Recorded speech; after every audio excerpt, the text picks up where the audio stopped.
Hello students. आज हम लोग स्टार्ट करने जा रहे हैं एक नया टॉपिक जिसका नाम है अलजेब्रा। ये मैथमेटिक्स की एक ब्रांच है जिसमें हम लोग नंबर्स और कुछ लेटर्स का यूज करके एक्सप्रेशन बनाते हैं और उनको अपने मैथमेटिकल ऑपरेशंस के लिए यूज करते हैं। इसमें दो चीज़ें होती हैं, एक होता है वेरिएबल, एक होता है कांस्टेंट। तो इन सारी चीज़ों को हम लोग एक एक करके डिस्कस करेंगे इसी चैप्टर पे और बहुत अच्छे से समझेंगे। तो इन सब चीज़ों को जानने से पहले हम लोग बात करते हैं मैथमेटिक्स में अलजेब्रा, ज्योमेट्री, अरिथमेटिक, इन सब चीज़ों का रोल क्या है, ये सब चीज़ें हैं क्या। बहुत से बच्चे कंफ्यूज रहते हैं कि क्या चीज़ें हैं। चलिए एक बार उस चीज़ को जान लेते हैं फिर आगे बढ़ते हैं, ठीक है। तो देखिए अरिथमेटिक जहाँ तक बात आती है, अरिथमेटिक एक टर्म होता है अरिथमेटिक। इसका मतलब क्या है? अरिथमेटिक्स में क्या होता है, जब हम नंबर्स का यूज करके और कुछ मैथमेटिकल ऑपरेशंस का यूज करके हम उन नंबर्स को ऐड करते हैं, सब्सट्रैक्ट करते हैं या डिवाइड करते हैं, मल्टीप्लाई करते हैं, तो वो सारी चीजें अरिथमेटिक के अंदर आती हैं, अरिथमेटिक के अंदर आती हैं। मैथमेटिकल ऑपरेशंस जो होते हैं वो इन बेसिस पे होते हैं, प्लस, माइनस, मल्टीप्लीकेशन और डिवीजन के बेसिस पे इनको इनका यूज करके हम नंबर्स को ऐड कर रहे हैं, सब्सट्रैक्ट कर रहे हैं। तो इन सभी का यूज करके वो सब चीजें की जाती हैं। तो ये सारी चीजें जो नंबर्स के ऊपर इनका यूज करके जो भी ऑपरेशन होता है, जो भी एक्सप्रेशन बनते हैं, वो सारी चीजें अरिथमेटिक के अंदर आती है, ठीक है। तो अरिथमेटिक बेसिकली क्या है कि नंबर्स का यूज करके और नंबर्स और कुछ मैथमेटिकल ऑपरेशंस का यूज करके हम लोग एक नए तरह के एक्सप्रेशन फॉर्म करते हैं और उनको सॉल्व करने की कोशिश करते हैं, ठीक है। उसके बाद एक टर्म आता है ज्योमेट्री का, ठीक है, ज्योमेट्री। अब ज्योमेट्री का मतलब है, ज्योमेट्री में क्या होता है, ज्योमेट्री में हम लोग शेप्स की बात करते हैं, कंस्ट्रक्शन की बात करते हैं। मतलब हमें शेप बनाना है या कंस्ट्रक्शन बनाना है, तो वो सारी चीजें किसके अंदर आती हैं, ज्योमेट्री के अंदर आती हैं। इनमें एंगल्स होती हैं, लाइंस होती हैं, रेज होती हैं और कुछ कर्व्स होते हैं। तो इन सब का यूज करके जो हम लोग इसके सब के बारे में पढ़ते हैं, तो वो वाली जो ब्रांच होती है मैथमेटिक्स की, ये किसके अंदर आती है, ज्योमेट्री के अंदर आती है, ठीक है। तो इसके अंदर क्या होता है, शेप्स होते हैं, कंस्ट्रक्शन होता है, ठीक है, 2D शेप्स हो गए, 3D शेप्स होते हैं, 1D शेप्स होते हैं। तो इन सब चीजों में ये सब चीजें जहाँ पे यूज होती है वो कहाँ यूज होती है, ज्योमेट्री में यूज होती है। अब एक बात आती है अलजेब्रा की, कि अलजेब्रा क्या है। अलजेब्रा में हम लोग दो चीजों का यूज करते हैं, एक तो नंबर्स का, दूसरा लेटर्स का। नंबर और लेटर्स का दोनों का यूज होता है। तो एक सेकेंड रुकिए, चलिए यहाँ बता देते हैं। अलजेब्रा में दो चीजों का यूज होता है, नंबर्स का भी यूज होता है और लेटर्स का भी यूज होता है। लेटर्स क्या होते हैं, जो हमारे अल्फाबेट्स होते हैं, ABCDEFGH, ये सारी चीजें जो होती हैं उनका यूज भी हम लोग अलजेब्रा में करते हैं। तो ये जो नंबर्स होते हैं, ये तो 1 2 3 4 ऐसे करके सारे नंबर्स होते हैं। लेटर्स में ABCXYZPQRO, इन सब चीजों का यूज हम करते हैं। और इनको एक्चुअल में क्या कहते हैं अलजेब्रा के अंदर, इनको हम लोग वेरिएबल्स कहते हैं। वेरिएबल्स का मतलब क्या है, देखिए वेरिएबल के नाम पे ही, वेरिएबल नाम पे ही इसकी मीनिंग छुपी है। वेरिएबल का मतलब होता है वेरी करना, जो वेरी कर जाए। ये सारे क्या है, जो नंबर्स है ये क्या है, ये कांस्टेंट है। कांस्टेंट का मतलब स्टेप या एक जगह एक स्थाई है। जैसे वन है, तो वन की वैल्यू क्या बार बार चेंज होती है, वन की वैल्यू बार बार चेंज नहीं होती है। वन की वैल्यू जो वन है तो वो वन ही रहेगी, टू है तो टू ही रहेगी, थ्री है तो थ्री ही रहेगी। लेकिन वेरिएबल्स में अगर मैंने ए लिख दिया, तो ए की वैल्यू कुछ भी हो सकती है, वन भी हो सकता है ए की वैल्यू 100 भी हो सकता है, वन की वैल्यू ए की वैल्यू 1 लाख हो। तो ए की वैल्यू वेरी हो सकती है, कुछ भी हो सकती है, इसलिए हम ABCD जो भी लेटर्स है इनको हम क्या बोलते हैं, वेरिएबल्स बोलते हैं। तो आज की क्लास में या आज हम लोग वेरी अलजेब्रा वाली क्लासेस पे हम इन सारी चीजों के बारे में बहुत अच्छे से समझने जा रहे हैं। तो चलिए एक बार स्टार्ट करते हैं इस चैप्टर को और अच्छे से समझते हैं। ये तो एक बेसिक इंट्रोडक्शन था हमारे मैथमेटिक्स की जो ब्रांचेस हैं उनके ऊपर। तो आप लोग मुझे लगता है समझ गए होंगे ज्योमेट्री क्या चीज़ है, अलजेब्रा क्या चीज़ है, अरिथमेटिक क्या चीज़ है। तो क्योंकि ये टर्म्स बहुत फेमिलियर है, लोग जानते तो रहते हैं, लेकिन इनके बारे में एक्चुअल में कोई पूछ लेता है कि क्या है, तो उसमें बताने में थोड़ा दिक्कत होती है। तो हम लोग इसके बारे में बात करेंगे, ठीक है।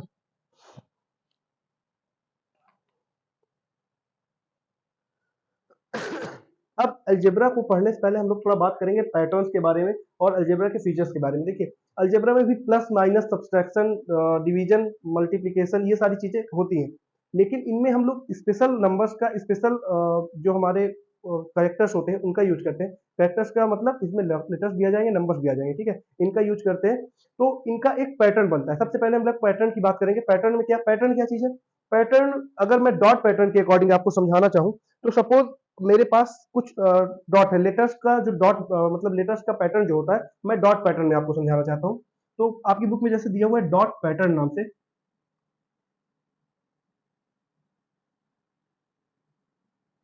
पैटर्न। अब डॉट पैटर्न का मतलब जैसे एक डॉट है, तो मैं तो इसको सिंपल डॉट बोलूंगा। यहाँ पे दो डॉट दे दिए तो ये भी हम बोलेंगे थ्री डॉट्स या टू डॉट्स या थ्री डॉट्स। जैसे थ्री डॉट्स है तो थ्री डॉट्स हो गए, या फोर डॉट कर दिया तो फोर डॉट्स हो गए। अब मैंने क्या किया, इसी लाइन को, जैसे एक लाइन पे चार डॉट है, इसको मैंने फिर से रिपीट कर दिया, ठीक है। तो ये इस लाइन का रिपीटिशन हो गया, फिर मैंने इसी लाइन को फिर से ऐसा ही रिपीट कर दिया, सेम वैसे ही। तो अब ये पैटर्न बनना स्टार्ट हो गया। क्या बन रहा है? एक पैटर्न बन रहा है, फोर डॉट्स का एक पैटर्न बन रहा है, फोर फोर फोर ऐसे करके एक पैटर्न बन रहा है, ठीक है। तो इसको हम लोग क्या लिख सकते हैं? Four dots in three row. तो हम इसको लिख सकते हैं four into three dot pattern. बात समझ में आई? ये एक पैटर्न है, ठीक है। जैसे आप लोग कभी बाजार जाएंगे तो साड़ियां अगर देखें तो साड़ियों में एक डिजाइन बनी होती है, तो वो डिजाइन का एक पैटर्न होता है। आफ्टर कुछ टाइम बाद वो हर एक बार पैटर्न चेंज होता है। मतलब चेंज क्या होता है? वो रिपीट करता है बार बार, ठीक है, समझ रहे हैं? मतलब एक डिजाइन थोड़े समय बाद रिपीट होगी, फिर वही डिजाइन फिर थोड़े समय बाद रिपीट होगी।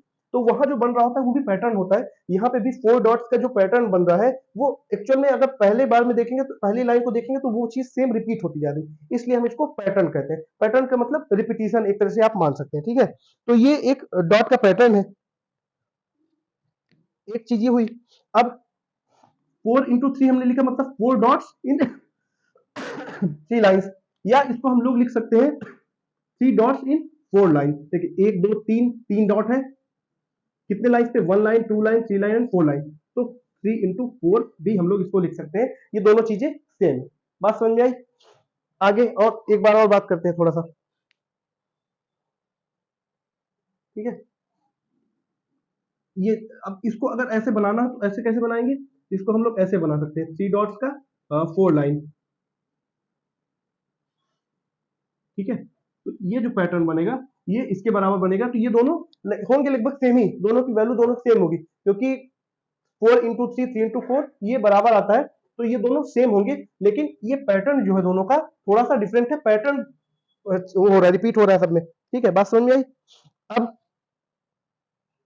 इस पैटर्न को अगर मैं बोलूं क्या कहते हैं कि कैसे लिखते हैं अलजेब्रा के फॉर्म में, तो सपोज मैंने ये जो दो नंबर्स दिए गए हैं इनको हमने वेरिएबल्स के टर्म में लेना है, तो कैसे लेंगे? देखिए, अगर हमने फर्स्ट नंबर को क्या किया, ए नाम मान लिया, ठीक है, तो ए इंटू बी मान लिया, ये वेरिएबल हो गए। तो इसको हम लोग क्या लिख सकते हैं? फर्स्ट नंबर हमारा ए क्या था? फोर था, बी क्या था? थ्री था। तो यहाँ क्या है? बी इंटू ए। देखिए यहाँ पे ये जो एक नियम बन रहा है, A into B equal to B into A, यही एक तरीके से क्या है, वेरिएबल के टर्म में हमने नंबर्स को अरेंज किया या उसको समझाया, बताया कि वेरिएबल्स में इन नंबर्स को वेरिएबल के टर्म में कैसे लिखा जाता है। अब इन नंबर, ये जो वेरिएबल्स लिखे हैं इनकी वैल्यू कुछ भी हो सकती है। कुछ भी का मतलब कुछ भी हो सकती है, जरूरी नहीं कि फोर ही हो, थ्री हो। यहाँ पे अगर मैं सेवन इंटू, चलिए दूसरा एग्जांपल इसी के टर्म पे लेके देखते हैं। जैसे मैंने A into B, B into A लिखा हुआ है, मतलब A into B equal to B into A लिखा हुआ है, और मैंने ए की वैल्यू क्या ले ली? सपोज टू ले ली, ए की वैल्यू टू ले ली, और बी की वैल्यू मैंने ले ली थ्री। तो यहाँ के अकॉर्डिंग समझिए क्या बनेगा, two into three equal to three into two, ये बनेगा। अब इसको पैटर्न्स के अकॉर्डिंग अरेंज करना है, तो टू लाइन्स, टू डॉट्स की थ्री लाइन्स, मतलब वन टू डॉट की थ्री लाइन्स, समझ रहे? तो ये इसका पैटर्न बना, और इसका क्या पैटर्न बनेगा? थ्री डॉट्स की टू लाइन, मतलब वन टू थ्री डॉट्स के टू लाइन्स। ये दोनों क्या बन रहे हैं? एक ये पैटर्न बन रहा है, एक ये पैटर्न बन रहा है, ठीक है। तो ये हम लोग वेरिएबल्स के टर्म में इसको एक्सप्रेस करना सीख रहे हैं, कैसे एक्सप्रेस करते हैं हम इसको। ये बात समझ में आई? अब आगे बढ़ेंगे, थोड़ा सा और देखेंगे। आगे एक चीज है, एक चीज ये था। अब अगर मैं देखूं, देखिए एक और पैटर्न्स के डॉट पैटर्न में एक नया एक और एग्जांपल देखिए, उसको समझिएगा।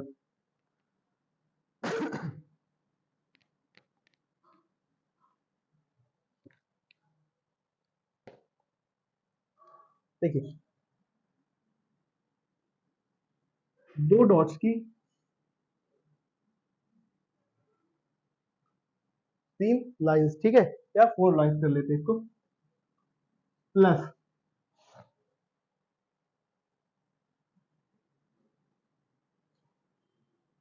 2 डॉट्स की 3 लाइन। ये कितना देगा? देखिए, इसको एक्चुअल में क्या देना चाहिए, ये रिजल्टेंट क्या होगा इसका, इसका होगा ये प्लस ये, है ना, ये क्या बन जाएगा, 1 2 लाइन 3 लाइन 4 लाइन, ये यहां तक हुआ, इसी के आगे ऐड होना है इसको।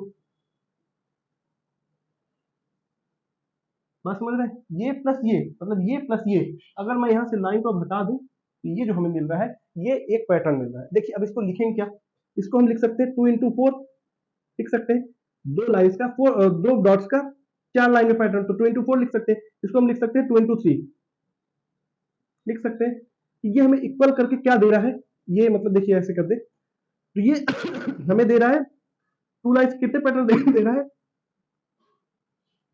कितने दे रहा है, 7 दे रहा है, तो 2 इंटू 7 कर सकते हैं, है ना। तो ये ऐसा क्या बन जाएगा, एक नियम बन रहा है। अब इसको वेरिएबल्स के टर्म पे अगर हमें लिखना है तो वेरिएबल के टर्म्स पे कैसे लिखेंगे, तो देखिए क्या होगा, अगर ये मैं लिखता हूं a into B plus a into C, तो इसका क्या आता है ना, मतलब इसको हम लोग लिख सकते हैं ना, इसको क्या लिख सकते हैं, 2 इंटू 4 प्लस 3 लिख सकते हैं।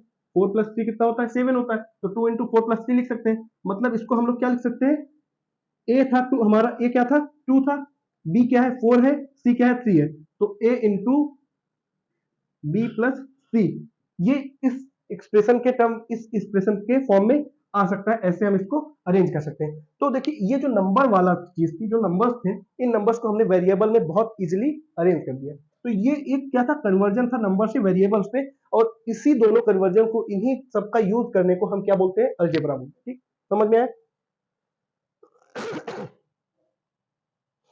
तो मतलब ये जो पैटर्न था, इस पैटर्न को हमने ए बी सी के फॉर्म में ऐसे लिख दिया, ठीक है। तो ये चीज क्या थी, एक पैटर्न थी। अब पैटर्न फ्रॉम मैच स्टिक, एक बुक में बहुत अच्छा टॉपिक दिया है, पैटर्न फ्रॉम मैच स्टिक, उसको भी समझिए।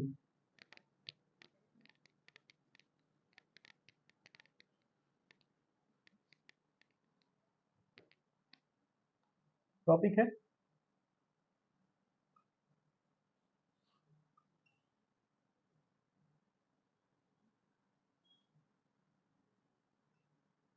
पैटर्न फ्रॉम मैच स्टिक, या माचिस का यूज करके हम क्या पैटर्न फॉर्म करते हैं वो बताना।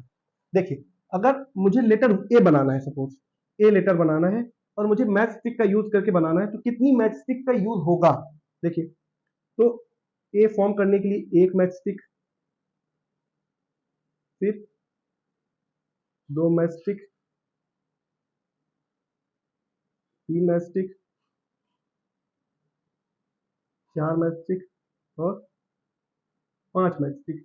ये फॉर्म करने में हमें कितने मैच स्टिक का यूज हो रहा है, 5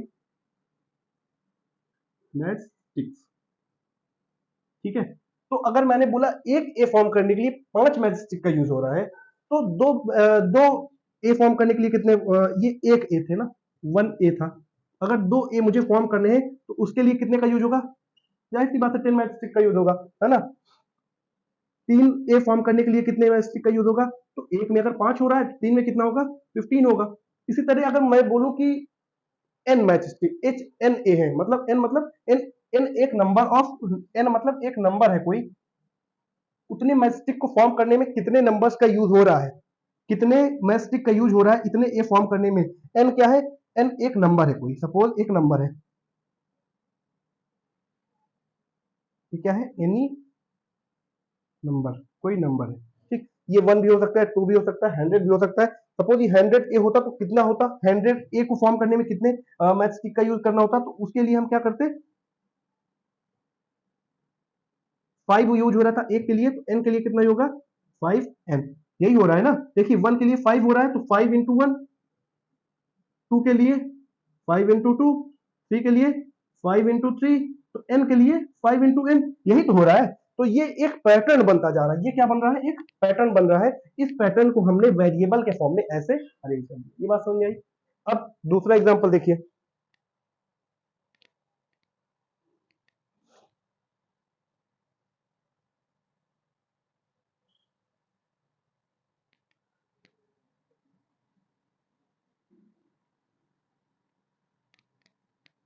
अगर मैं बोलूं कि एफ बनाने में कितने मैचस्टिक का यूज हो रहा है, एफ फॉर्म करने में, लेटर एफ, तो बताइए कितने मैचस्टिक का यूज हो रहा है? मैचस्टिक मतलब माचिस की तीलियां। देखिए एफ बनाने में एक तो ये मैचस्टिक लगी, एक ये मैचस्टिक लगी, फिर एक ये मैचस्टिक लगेगी और एक और मैचस्टिक लगेगी ये। ठीक, तो इतनी मैचस्टिक का यूज हो रहा है। कितनी? 1 2 3 एंड 4। तो एक एफ बनाने में कितने, 1 एफ को बनाने में हमें कितने मैचस्टिक का यूज हो रहा है? 4 मैचस्टिक का, 4 मैचस्टिक का।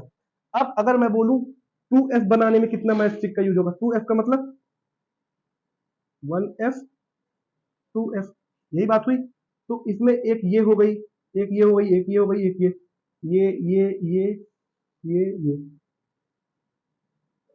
ठीक है। तो 1 2 3 4 4 4 8, टोटल कितना यूज हो रहा है? 8, मतलब 4 एक में यूज हो रहा था और 2 एफ है, तो 4 इंटू 8 यही हो रहा है ना। तो इसी तरह अगर मैं बोलूं 3f बनाने में कितना यूज होगा, तो 4 इंटू 3 मतलब 12। मैं बोलूं 4f को फॉर्म करने में कितना मैचस्टिक का यूज होगा, तो 4 इंटू 4, ये कितना हो जाएगा? 16। इसी तरह मैं बोलूं कि एन एफ है, एन नंबर ऑफ एफ है, एन कुछ भी हो सकता है, तो ये इसको फॉर्म करने में कितना हो रहा है? तो 4 इंटू एन या 4n। तो ये क्या बन गया? एक वेरिएबल और कांस्टेंट टर्म का यूज करके हमने क्या बना दिया? एक नंबर बना दिया। और इसी को हम लोग अलजेब्रा में समझते हैं। ठीक है, ये बात समझ में आई आप लोग को? अब इससे रिलेटेड कुछ क्वेश्चंस हैं, वो आप लोग करिए, आपकी बुक में दिए हुए हैं। अगर दिक्कत आ रही है तो मैं समझाऊंगा उस चीज को। अब वेरिएबल्स एक्चुअल में होते क्या है उसको भी अच्छे से समझ लीजिए।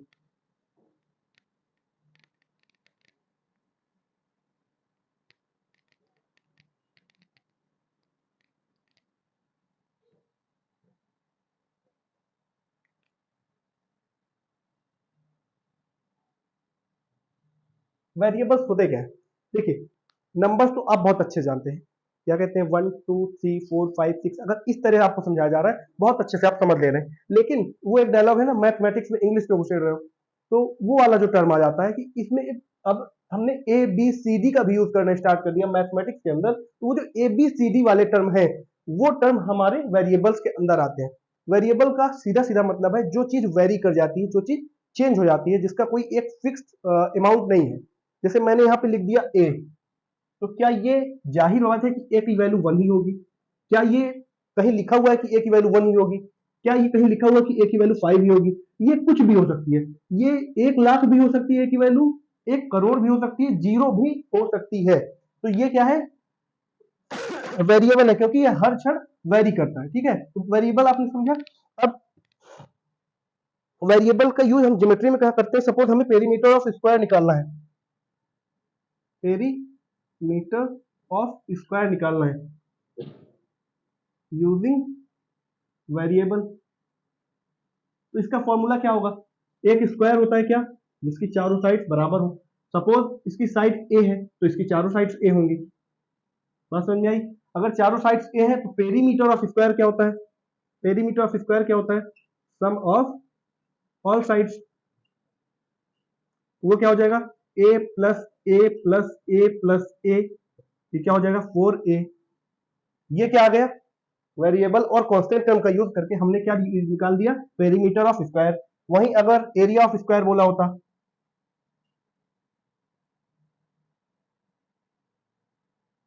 तो क्या होता है? साइड का स्क्वायर और साइड इंटू साइड, यही होता है एरिया। तो वो क्या आ जाएगा? साइड क्या है हमारी? ए, तो ए का स्क्वायर, या फिर हम इसको ए इंटू ए लिख सकते हैं, यूनिट स्क्वायर। ठीक है, स्क्वायर यूनिट, वो आगे आपकी यूनिट आ जाएगी। बात समझ आई थी? तो पेरीमीटर का इसका क्या कहते हैं, वेरिएबल का यूज करके हमने पेरीमीटर या ज्योमेट्री में ऐसे यूज किया। अब कुछ प्रॉपर्टीज होती हैं आपकी, cumulative property, associative property, distributive property. तो इनको कैसे यूज करते हैं वेरिएबल्स में, कैसे समझते हैं, तो वो चीज देखिए ये फॉलो करती है कि नहीं करती। क्यूमुलेटिव कम्यूटेटिव प्रॉपर्टी जो अर्थमेटिक में रूल्स होते हैं उसमें पहली क्या होती है, देखिए यहाँ पे क्या हेडिंग पड़ेगी, रूल्स फॉर अर्थमेटिक। पहली क्या है, commutative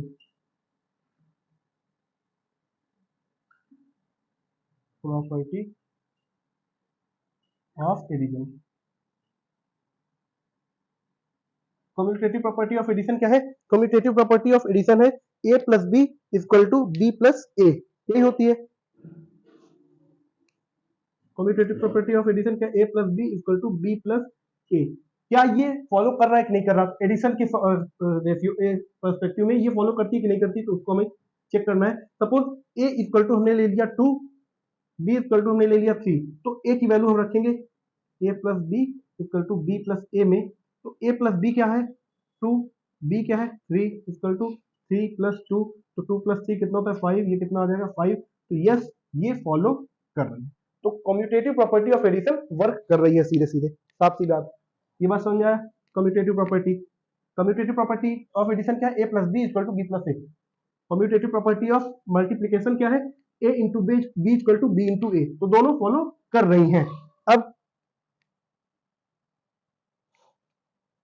commutative property of multiplication समझे, तो उसमें क्या होता है a into B equal to B into A, तो वही term 2 into three equal to 3 into 2, तो ये क्या होता है 6 इक्वल टू 6, ये भी फॉलो कर रही है। तो ये तो सीधी सीधी बात है, ये असल में आप लोग पढ़ चुके हैं, इसलिए मैं बहुत जल्दी जल्दी आपको पढ़ाने की ट्राई कर रहा हूँ, ठीक है। अब दूसरी प्रॉपर्टी आती है हमारी डिस्ट्रीब्यूटिव प्रॉपर्टी।